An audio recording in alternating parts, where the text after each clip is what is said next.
Tu sais, une femme a été renversée par une vache et elle est restée dans le coma pendant 2 ans.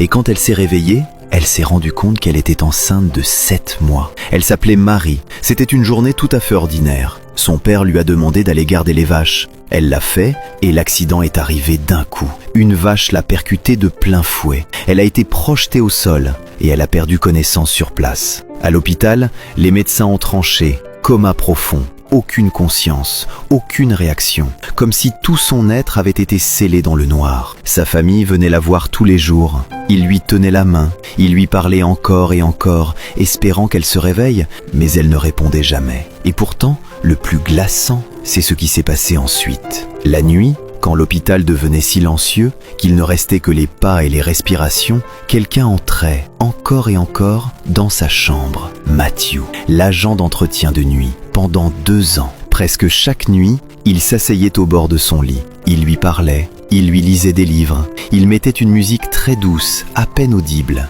et il répétait avec une certitude étrange « Je crois qu'elle m'entend ». Le plus fou, c'est que les caméras l'ont tout enregistré. Il venait chaque nuit, restait environ 30 minutes, et pendant 2 ans, il n'a manqué aucune seule fois. Jusqu'en mars 2024, quand une infirmière a remarqué un changement. Impossible à expliquer. Le ventre de Marie commençait à s'arrondir. Les examens ont confirmé l'impensable. Elle était enceinte de 7 mois. Puis le test ADN est tombé. Le père du bébé, c'était Matthew. Lors de l'interrogatoire, il a fini par avouer. Il a dit qu'il était tombé amoureux d'elle et il a été arrêté. Mais ce n'est pas fini, car juste après, quelque chose d'encore plus étrange s'est produit. En mai, la police a montré une photo de Matthew à Marie. Et là, immédiatement, Marie s'est réveillée. D'une voix faible, elle a murmuré « Je reconnais sa voix ». C'était la seule chose que j'entendais dans l'obscurité. Et ce qui laisse tout le monde sans mots, c'est que Marie a refusé de porter plainte. Elle a seulement dit « C'est le père de mon enfant ». Peu après,